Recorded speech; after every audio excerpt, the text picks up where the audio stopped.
Jadi yang mau didapatkan melalui proses election itu adalah kekuasaan, power. Karena dengan power itulah kita bisa menentukan nasib orang, ya kan? Nanti saya tunjukkan bagaimana power menentukan nasib kita semua. Baik nasib buruk maupun nasib lebih buruk lagi. Nasib buruk lebih buruk lagi. Sudah dikasih nasib buruk, didukung pula sama partai buruh. Sekarang pertanyaannya adalah, kalau calon presidennya cuma 3, Anies Baswedan, Ganjar Pranowo, dan Prabowo Subianto, partai lain nggak dapat efek ekor jasnya. Bahkan yang mencalonkan Anies Baswedan belum tentu mendapatkan efek ekor jas. Jadi kalau kita tidak setuju, ya kita tunjukkan ketidaksetujuan kita dengan cara yang baik dan argumentatif. Misal, Rakernas ini mengeluarkan statement, kami tidak mungkin mendukung calon presiden yang di-endorse oleh presiden yang sudah mengeluarkan Omnibus Law. Misal. Artinya kalau misalnya batas terendahnya 75, kabupaten kota nggak boleh kurang dari 75, benar nggak? Jadi bukan hanya perjuangan UMK, tapi UMP sebagai benchmark itu penting. Sekarang saya lihat data, ini ada provinsi dengan UMP terendah di Indonesia, kok capresnya kalian dukung juga?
Begini, kadang-kadang di masyarakat, society ya, kadang-kadang saya prihatin, orang takut berpolitik.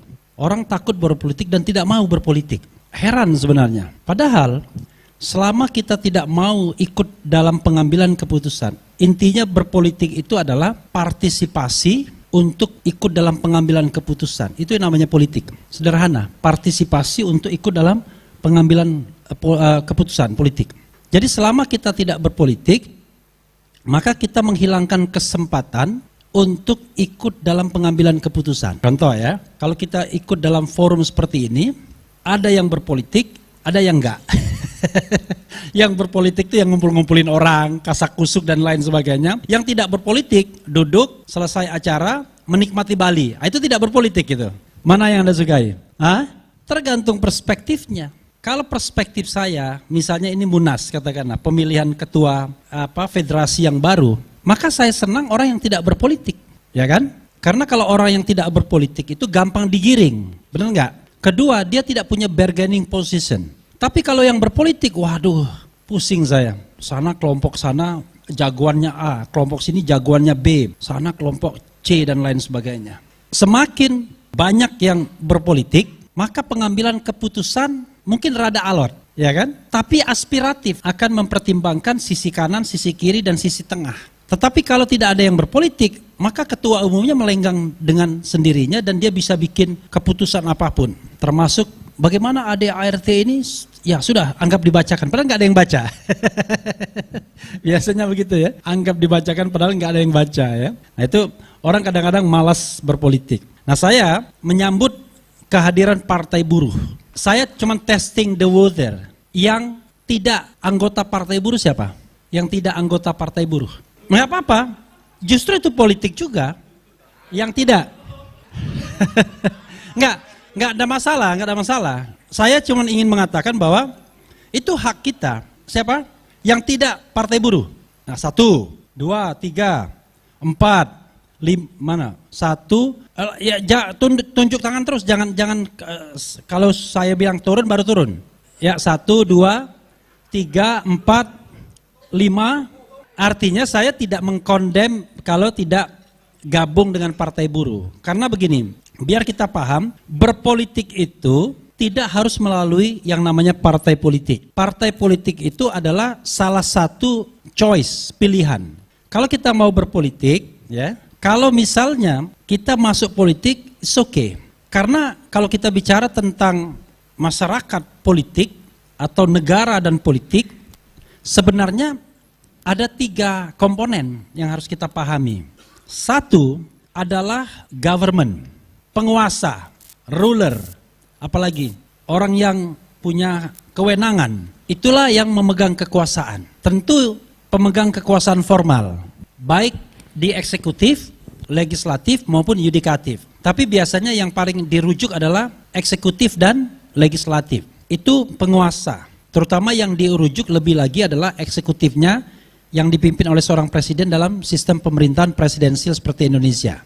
Itu 1, Pak Jokowi, Luhut Binsar Panjaitan, siapa lagi, Erlangga Hartarto, Sri Mulyani, Prabowo, itu belongs to the state, bagian dari negara. Dia adalah penguasa, the power, the ruler.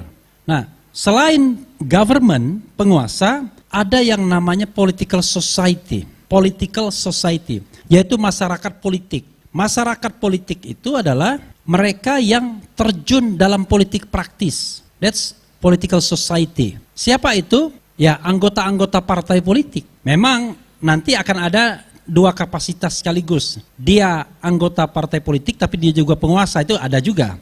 Tapi intinya adalah ada yang namanya political society.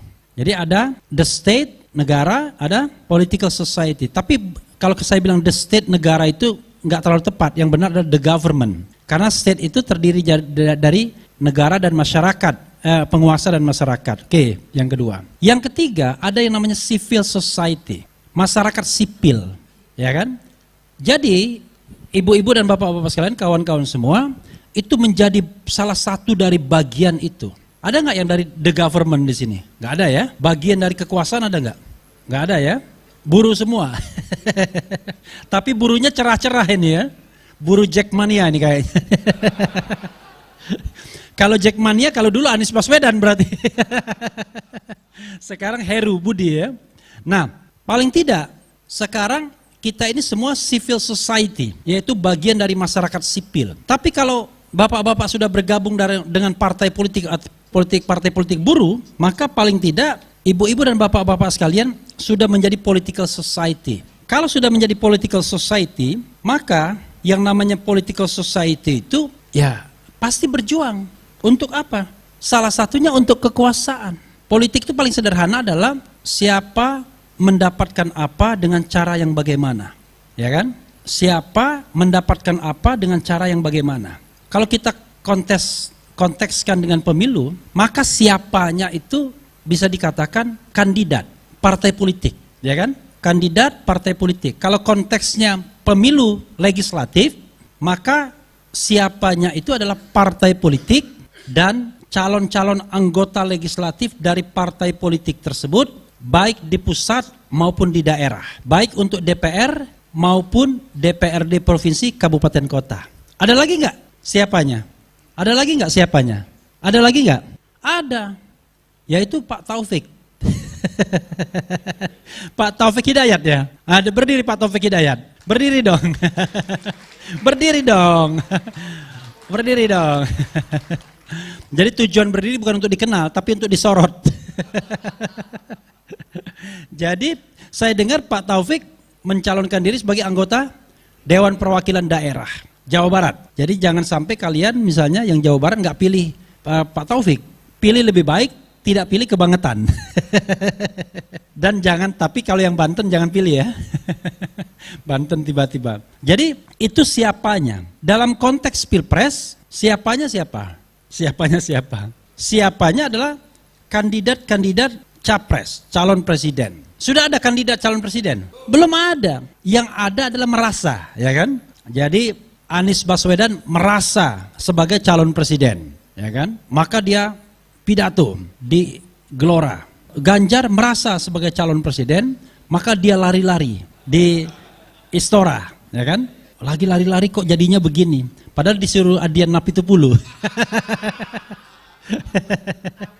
Dikumpulkan, kamu ketahuan, ya kan? Lalu Prabowo lupa kalau dia Menteri Pertahanan, ya. Jadi kerjanya ke Kiai NU semua, ya kan? Itu. Soan mungkin membahas pertahanan dari sisi spiritual, ya kan? Ya kan? Jadi spirituality defense, ya kan? Pertahanan spiritual. Nah, itu kalau kita bicara siapanya. Siapa mendapatkan apa? Mendapatkan apa sudah jelas. Yang mau diperoleh oleh Pak Taufik Hidayat apa?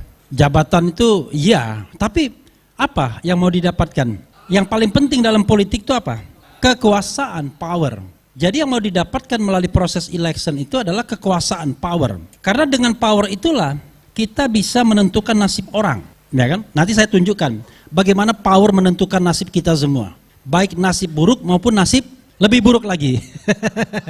Nasib buruk lebih buruk lagi. Sudah dikasih nasib buruk, didukung pula sama partai buruh.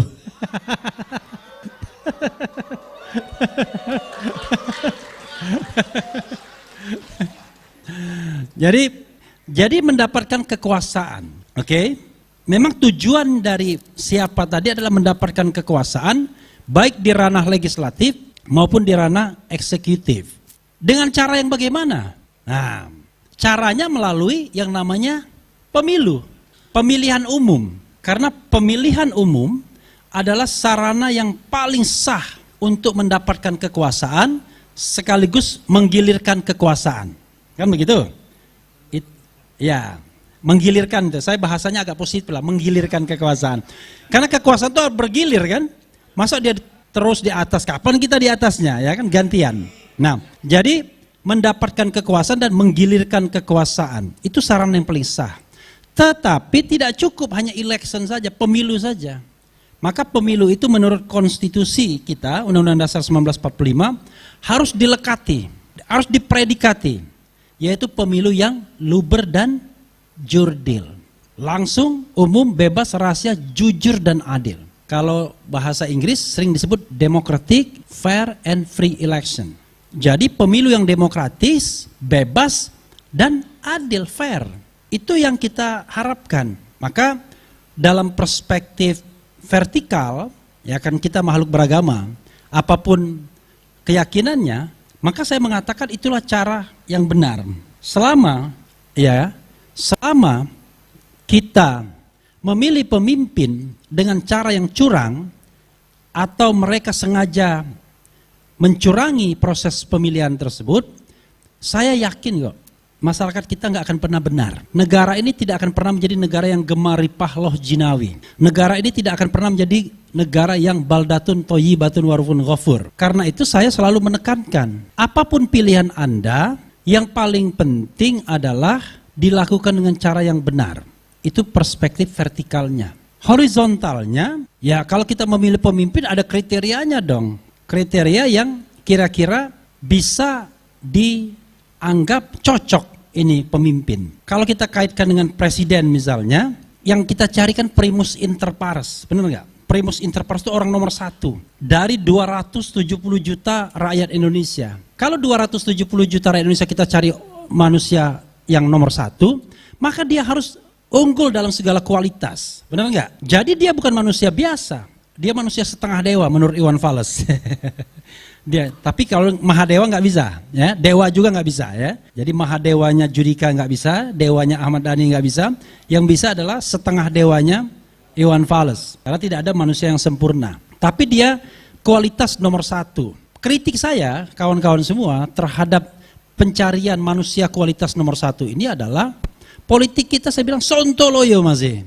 Ya kan? Politik kita masih sontoloyo. Kenapa? Mengingkari hakikat yang namanya democratic election. Pemilihan yang demokratis itu adalah harus open competition. Kompetisinya harus terbuka, harus berani terbuka. Kalau kita belum apa-apa tertutup, ya kan, kompetisinya. Kok tertutup? Iya, karena ada persyaratan presidential threshold, ya kan? Presidential threshold 20% kursi dan 25% suara. Partai Buruh menominasikan 4 calon. Satunya siapa? Ganjar Pranowo. Oh, ini pasti pendukung Ganjar. Saya sengaja pancing, ya kan? 2, Anies Baswedan. 3, Said Iqbal. 4, oh ini ya bagus, Najwa Shihab. Tapi 1 dan 2 masih mungkin dicalonkan. 3 dan 4 tuh gombal. Iya. Kenapa saya bilang gombal? Karena Partai Buruh adalah partai yang tidak atau belum mempunyai suara dan kursi. How come dia mau mencalonkan presiden dan wakil presiden? Gak masuk akal. Makanya saya berjuang agar presidensial threshold itu dihilangkan. Sayang Partai Buruh gak menyambut atau buruh tidak menyambut. Baru kemarin Said Iqbal waktu podcast di tempat saya, oh ya nanti kita ajukan lagi. Kenapa nggak kemarin-kemarin? 2 tahun yang lalu saya berjuang, 1,5 tahun yang lalu saya berjuang untuk menghilangkan presidensial threshold ini. Maksudnya adalah biar semua partai politik itu punya mimpi untuk mengajukan calon presiden dan wakil presiden. Why? Karena seandainya kalau presidensial threshold itu 0 dan Partai Buruh let's say mengajukan Said Iqbal, nggak apa-apa nggak menang. Tetapi dampak positif bagi Partai Buruh jauh lebih hebat. Kenapa? Karena nanti dia di-cover oleh televisi, di-cover oleh media, termasuk media sosial, dan bisa menyampaikan ide dan gagasannya. Dalam pemilu dikenal dengan kotel effect. Kotel effect itu adalah efek ekor jas. Jadi kalau kita pergi, kan orang kelihatan kayak, kalau gambar itu kan kayak ada jas yang seperti angin gitu ya, kayak jubah gitu. Nah, efek ekor jas itu maksudnya adalah pemilih itu bisa terpengaruh dengan calon yang ada presidennya. Misalnya gini, Partai Buruh punya calon presiden Said Iqbal. Nah, itu bisa mendongkrak perolehan Partai Buruh karena efek ekor jas tadi. Orang memilih Partai Buruh bukan karena Partai Buruh itu sendiri, tetapi karena Said Iqbal. Sekarang pertanyaannya adalah, kalau calon presidennya cuma 3, Anies Baswedan, Ganjar Pranowo, dan Prabowo Subianto, partai lain nggak dapat efek ekor jasnya. Bahkan yang mencalonkan Anies Baswedan belum tentu mendapatkan efek ekor jas atau kotel effect. Ganjar dengan PDIP-nya mungkin iya, karena PDIP. Walaupun konon katanya Pak Jokowi dukung Prabowo. Jadi ikut deklarasi Ganjar tapi dukung Prabowo. Ini sudah gosip politik kan. Lalu yang kan ini 5 kali menjadi calon presiden, masuk Guinness Book of World Record, ya kan. Jadi tahun 2004 kalah di konvensi Partai Golkar. Tahun 2009 kalah sebagai wakil presiden Megawati. 2014 kalah, ya kan? 2019 kalah. Salah satu sebab kekalahannya itu karena didukung oleh Said Iqbal.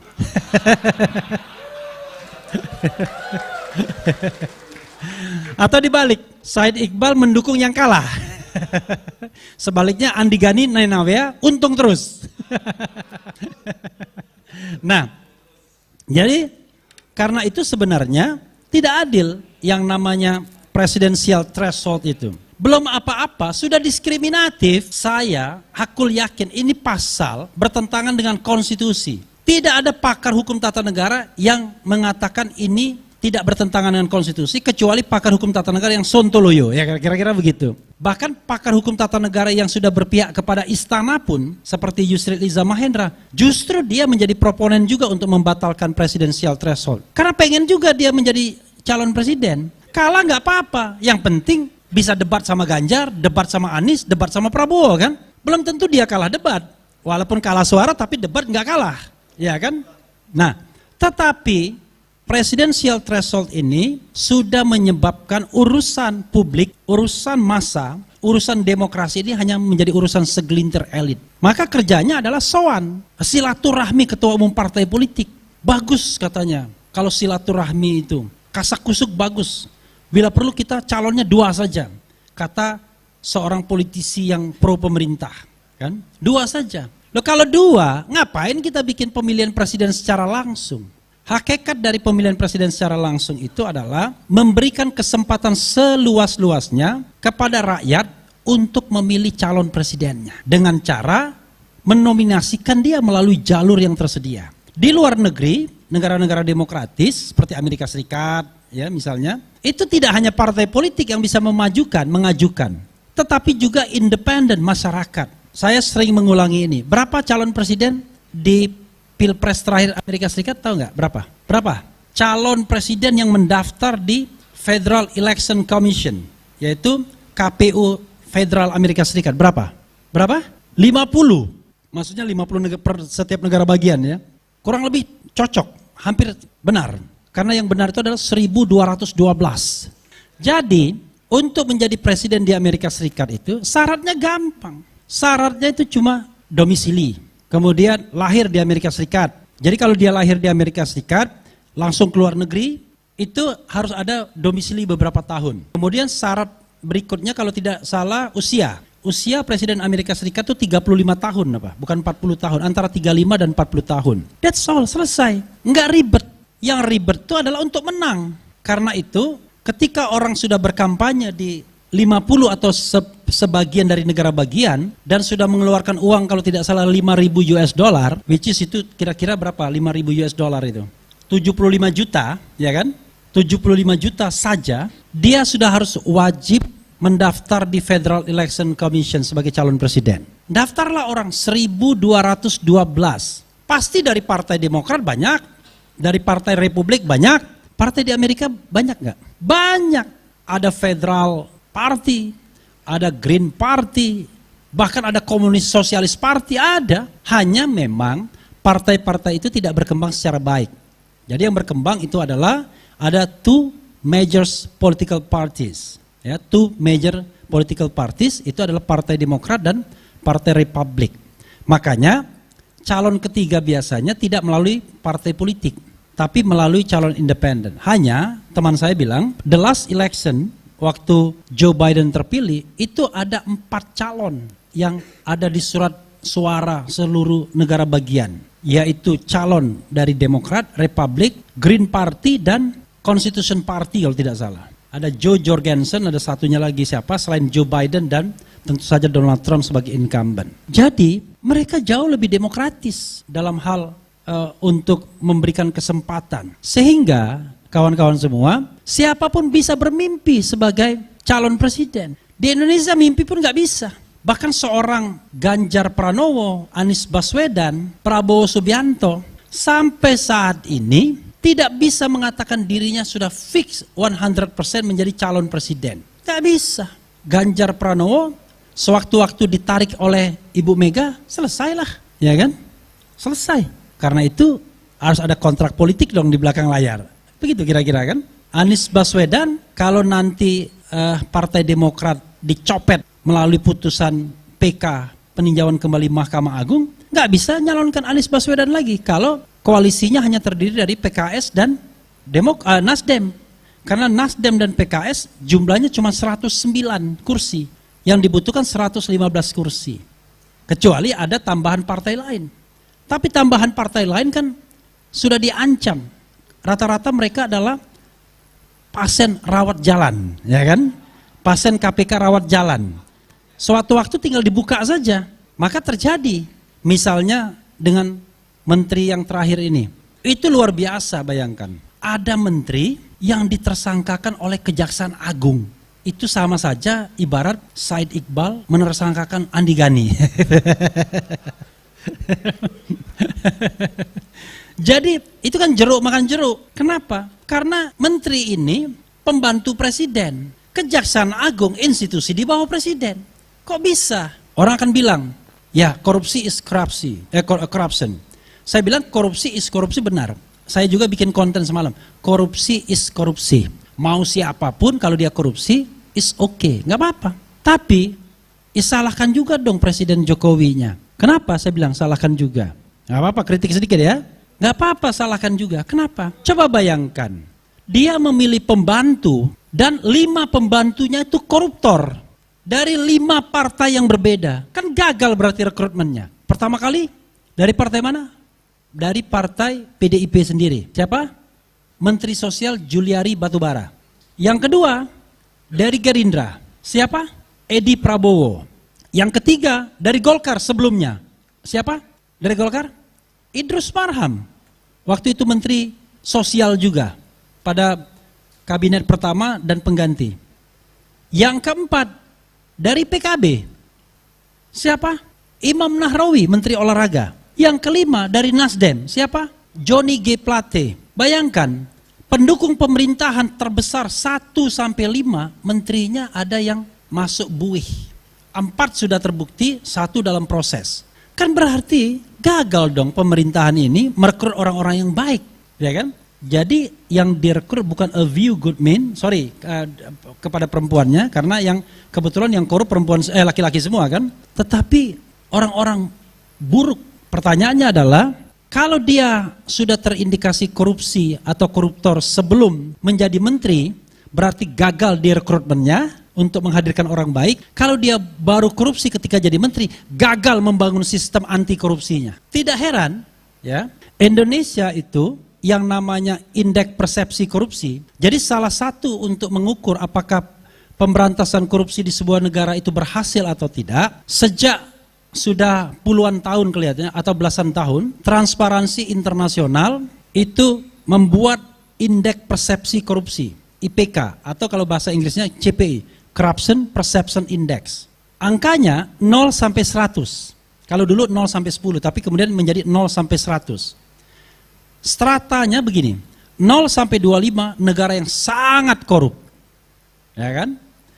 25 ke atas sampai 50 negara korup. 50 ke atas sampai 75 negara bersih.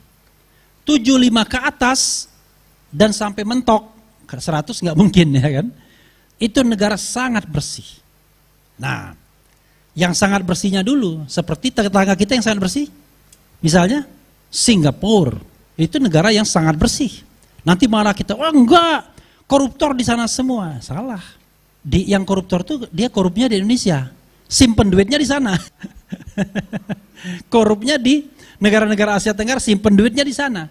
Begitu dia simpen duit di sana, maksudnya gini, dia menggunakan mekanisme yang good governance, clean government. Ya, namanya proses perbankannya transparan, tapi ada yang namanya bank secrecy, kerahasiaan perbankan. Nggak bisa kita akses, kita pun kan nggak bisa. Bisa nggak kita akses? Saya mau tahu nih selama ikut dalam pemerintahan Presiden Jokowi berapa nih tabungannya Andi Gani, kira-kira begitu ya? Boleh nggak?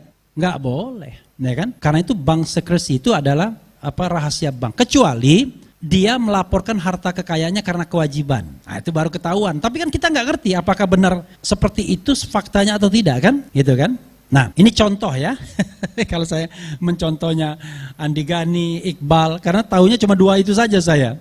Oh, biar gampang diingat juga ya. Sekarang Pak Taufik yang saya ingat. Sama Buya Fauzi. 4 lah minimal. Taufik dan Buya Fauzi. Sama beliau, ketua panitianya. Sama beliau juga yang kemarin jemput. Nah, karena itu ketika kita melihat hal seperti ini, ya harusnya Partai Buruh berjuang dong untuk hal yang substantif mumpung ada waktu. Saya udah dorong Iqbal untuk menghilangkan yang namanya presidential threshold. Itu satu perjuangan. Oke, itu definisi politik. Siapa, kemudian mendapatkan apa dengan cara yang bagaimana. Tapi itu kan baru politik prosedural. Baru how to get the power, baru bagaimana mendapatkan kekuasaan. Tapi ketika kekuasaan itu di tangan, ya kan, apa yang kita butuhkan? Atau persyaratan apa yang dibutuhkan agar kita memilih seorang pemimpin? Syarat itu harus kita lekatkan dengan konstitusi negara. Oke? Konstitusi negara itu menghendaki bahwa yang namanya penguasa, presiden terutama, itu haruslah memajukan kesejahteraan umum, melindungi segenap bangsa, mencerdaskan rakyat, agar kita semua bisa menjadi agen-agen global ikut dalam perdamaian dunia. Intinya adalah kita harus punya masyarakat yang sejahtera, ya, terlindungi dan pandai. Bayangkan, sejahtera, terlindungi dan pandai. Itu yang idam-idaman kita sebenarnya kan. Wah, kalau kita mau ke Bali hari ini tinggal terbang. Enak sekali kan hidup kita kan. Artinya sejahtera kita. Terlindungi, ngomong apapun nggak masalah. Karena ini demokrasi. Sepanjang itu bukan serangan yang sifatnya fisik. yang sifatnya bisa mengancam nyawa. Kan saya kan tidak menyerang yang sifatnya fisik atau mengancam nyawa Said Iqbal misalnya, atau merusak propertinya. Saya hanya memuji dan mengkritiknya. Iya kan? Masa saya kemudian dilaporkan hanya karena saya menyebut nama Said Iqbal? Kan nggak bisa. Bagaimana kita mau berdemokrasi? Nah, jadi harusnya itu yang dilekatkan kepada pemimpin. Maka pemimpin itu paling tidak keren, cerdas. Tepuk tangan dong. Keren, cerdas paling tidak. Keren, cerdas itu apa? Sebenarnya kalau saya bangun channel, keren, cerdas itu kepoin. Biar agak anak muda ya, kepoin. K itu kepoin, re itu refli, N itu ngebangun. Cerdas itu channel cerdas. Oke, tepuk tangan. Tapi dalam konteks pilpres, saya namain yang lain lagi. Keren, cerdas itu K itu kepengen, tetap gaya anak muda kan? Ya kan? Ren itu presiden, ya kan? Cerdas itu cakap, adil dan cerdas. Jadi kalau kita bicara cakap, adil dan cerdas, itu mewakili 3 unsur yang harus dimiliki seorang pemimpin. Cakap itu menyangkut skill. Cakap itu skill. Skill itu mewakili tangan dan kaki. Skill. Jadi kalau kita punya skill itu mewakili tangan dan kaki. Kaki doang, skill itu. Luar biasa ini ya.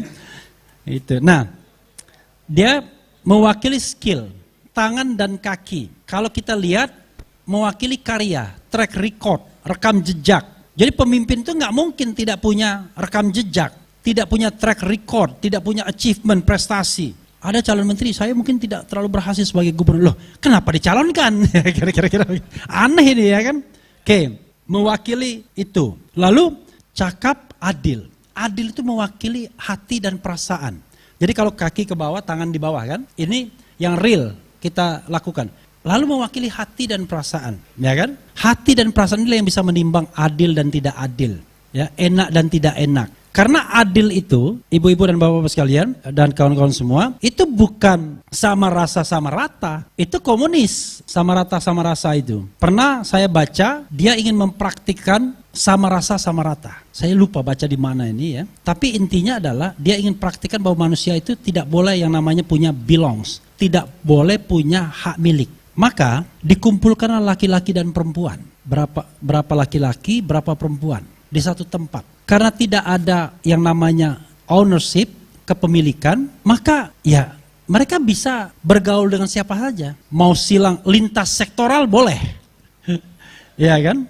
Tapi apa yang terjadi? Berhasil nggak eksperimen itu? Nggak akan berhasil. Karena manusia itu punya hati dan perasaan. Hati dan perasaan itu akan mengarahkan pada preferensi. Walaupun gadis itu kembar misalnya.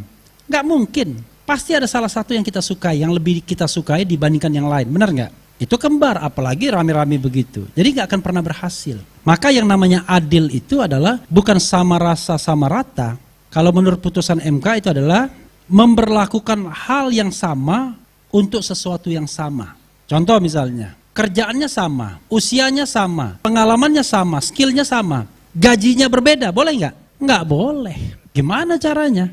Sesuatu yang sama kok diperlakukan berbeda. Tapi kerjanya lamanya sama, satu skill labor, satu unskill labor.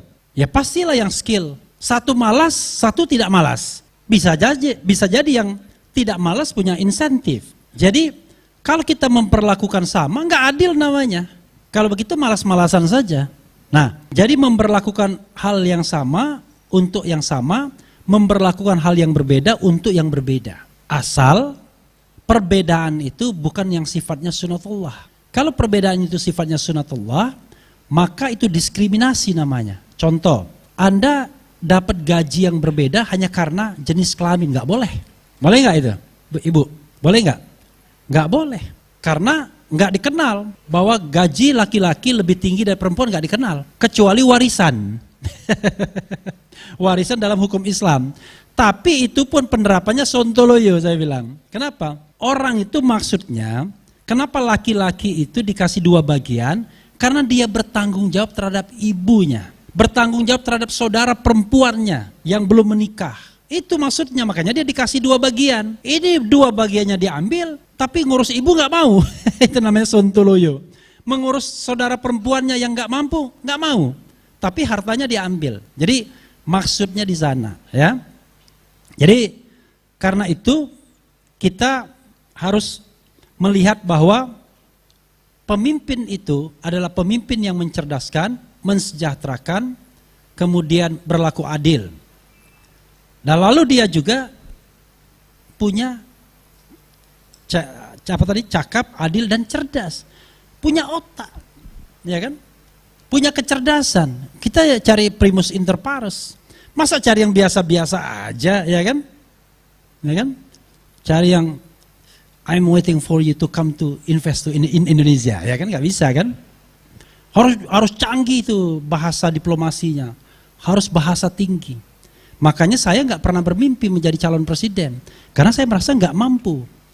Ya, saya bukan punya bakat to be a primus inter pares, ya kan? Yang punya bakat itu ya Ganjar, Anies, ya Prabowo dan lain-lain, ya kan? Jadi cakap, adil dan cerdas. Tapi kalau saya pakai perspektif agama, ini mohon maaf yang lain agama, maka kan syarat pemimpin itu kan ada 4. 1 adalah fatona, ya kan, ada dan DPKS fatona. Tapi bukan fatona broker dulu, ya ada fatona broker ya kan? Itu fatona broker itu ya dulu yang impor sapi kalau nggak salah, ya kan? Fatona itu cerdas, pemimpin itu harus cerdas. Kenapa? Karena dia akan mengarahkan. Dia tempat orang bertanya, dia tempat orang memutuskan. Gak bisa. Kalau marah aja pakai teks, ya kira-kira begitu ya kan? Marah aja pakai teks ya kan? Menjerit pakai teks. Berani, pakai teks tapi kan lihat ada teksnya. Ya kan? Minimal nggak pakai teks lah kayak saya. Nah, yang kedua, amanah.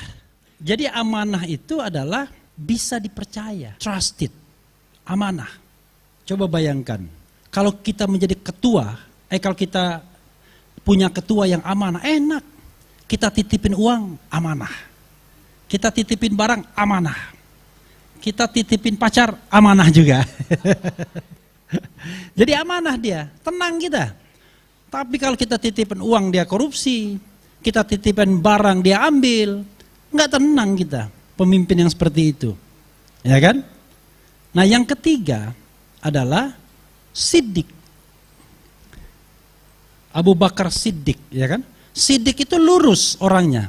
Lurus itu bukan berarti sukanya benturin tembok, bukan begitu. Siddiq itu adalah kalau kita kaitkan dengan menegakkan hukum, hukum itu dia tegakkan selurus-lurusnya. Siddiq dia. Dia tidak pandang bulu, ya kan? Dia mempersilahkan penegakan hukum dilakukan sebaik-baiknya dan seadil-adilnya. Tapi kalau bengkok, ya dia luruskan. Dia lurus. Jadi lurus itu tidak hanya sikap pribadi, tapi juga sikap kepemimpinannya. Jadi kalau ada yang bengkok, dia luruskan. Siddiq. Ya kan? Nah terakhir tablik. Tablik itu menyampaikan. Nah, menyampaikan itu ilmu komunikasi. Salah satunya. Kalau pemimpin itu cerdas, ya kan? Kemudian lurus, bisa diamanain, tapi nggak bisa bicara, ya sulit juga kan. Dia nggak bisa ngomong. Makanya Rasul ya pintar ngomong semua. Ada Rasul yang nggak terlalu pintar ngomong, terpaksa dia pakai sekondan. Siapa? Hah? Nabi Musa. Nabi Musa alaihissalam, dia ngomongnya pelo, cadel. Kenapa cadel? Karena waktu kecil dia makan bara. Gara-garanya dia tarik janggutnya Fir'aun, ya kan? Lalu Fir'aun marah. Lalu mau dibunuh Nabi Musa ini. Tapi oleh Siti Asia, dari Siti Asia itu yang makamnya harum ketika Rasul Isra Mi'raj, ya kan? Ini anak kecil katanya. Coba kalau memang kita uji. Dikasih makanan sama bara api. Coba Berani juga Siti Asia ya, kalau dia pilih makanan gimana? Ternyata dia pilih bara api dimakan. Nah kan anak kecil. Tapi akibatnya pelo dia. Gara-gara makan bara api itu. Konon katanya begitu. Wallahu alam ya yang benarnya. Tapi dia bisa mengeluarkan cahaya ketika dia diadu dengan tukang sihirnya Fir'aun. Kenapa? Karena tangannya itu pernah menarik jenggotnya Fir'aun. Jadi tangannya itu. Tapi wallahu alam itu tambahan saja. Nggak bisa, karena dia ngomongnya pelo, coba bayangkan. Pemimpin ngomongnya nggak bisa. Maka yang terjadi adalah dia butuhkan sekondan. Dia punya sahabat yang namanya Harun, bukan Refli Harun ya. Dia berdoa agar ini dijadikan sekondan. Akhirnya dijadikan nabi pula. Harun ini menjadi Nabi Harun. Jadi dia jadi jubir dari Moses, dari Musa. Kan begitu. Jadi kita harus cari pemimpin yang seperti itu. Bukan pemimpin yang kemudian hanya tiap hari kita disuguhkan lembaga survei elektabilitas. Elektabilitas, pusing kepala kita. Tapi kendati demikian itu kan umum sifatnya. Untuk kepentingan partai buruh sendiri, ini the last chapter of my orasi ini. Untuk kepentingan partai buruh sendiri, kira-kira pemimpin seperti apa yang lebih spesifik? Tadi general requirement, itu syarat yang sifatnya general. Sidik, fatonah, tablik, ya kan? Kemudian amanah, itu semua itu adalah general requirement, syarat umum yang harus dipunyai pemimpin. Tapi kalau kita kaitkan dengan partai buruh, harus ada syarat yang lebih spesifik. Ya kan? Misalnya, ibu-ibu dan bapak-bapak sekalian, kalau memilih pemimpin, apa alasan ibu-ibu dan bapak-bapak sekalian? Apa?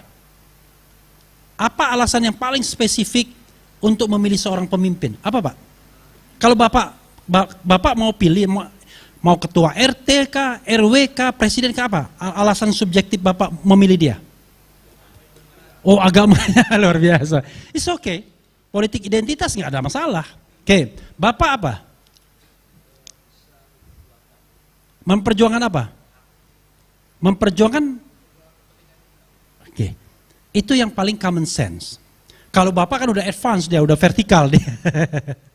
Tapi yang paling common sense, yang paling masuk akal adalah dia bisa merealisasikan apa yang kita inginkan. Apa yang kita perjuangkan.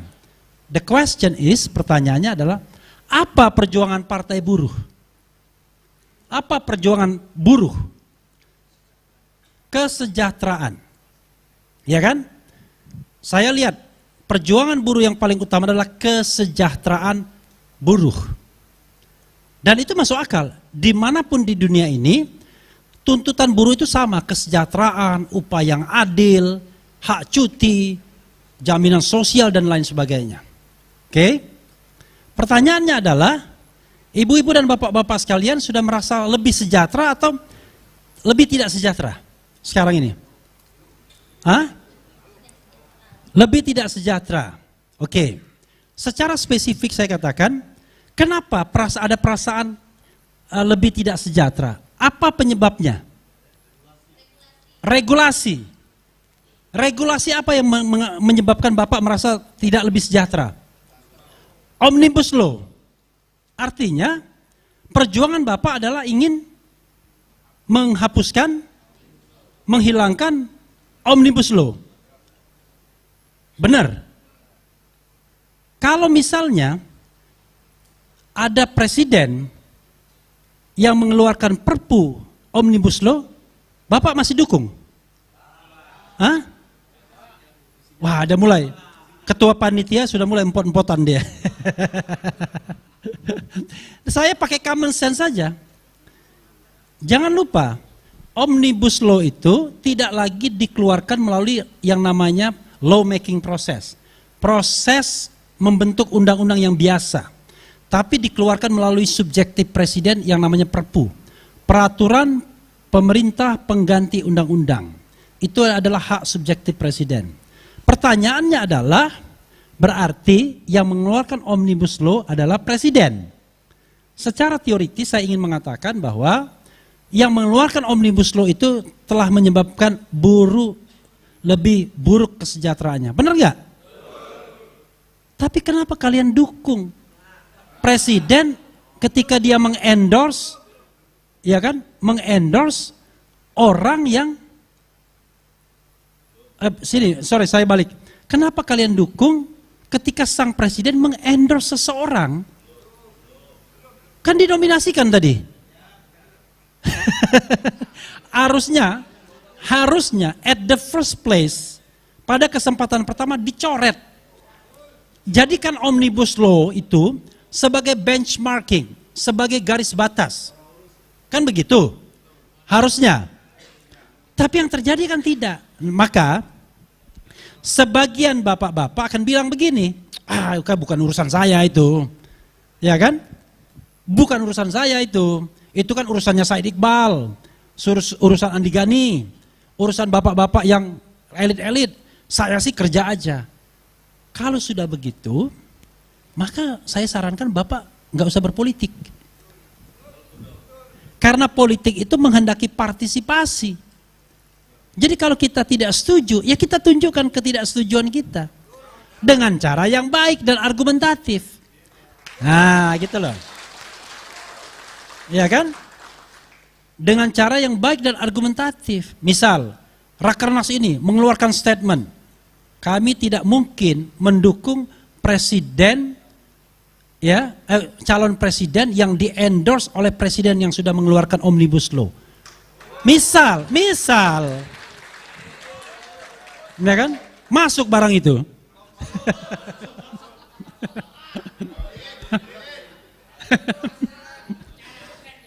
Keren Cadas. Tapi saya playing logika. Saya bicara tentang logika. Oke? Saya tengok-tengok juga. Lihat-lihat. Salah satu komponen yang diidam-idamkan buruh adalah UMP, benar nggak? Upah minimum provinsi. Beda ya? UMK itu upah minimum kabupaten. Upah minimum provinsi juga ada juga kan? Sekarang bisa nggak UMK lebih gede daripada UMP? Bisa. Tapi paling tidak UMP itu mencerminkan rata-rata. Ya kan? Iya kan? Jadi kabupaten kota digabungkan jadi satu. Batas terendah. Oke. Batas terendah ya. Oke. Pertanyaannya adalah, yang diperjuangkan adalah semakin tinggi batasnya semakin baik kan? Benar nggak? Misalnya batas terendahnya 50, masa kalian nggak berjuang menjadi 75? Artinya kalau misalnya batas terendahnya 75, kabupaten kota nggak boleh kurang dari 75, benar nggak? Jadi bukan hanya perjuangan UMK, tapi UMP sebagai benchmark itu penting. Sekarang saya lihat data, ini ada provinsi dengan UMP terendah di Indonesia, kok capresnya kalian dukung juga?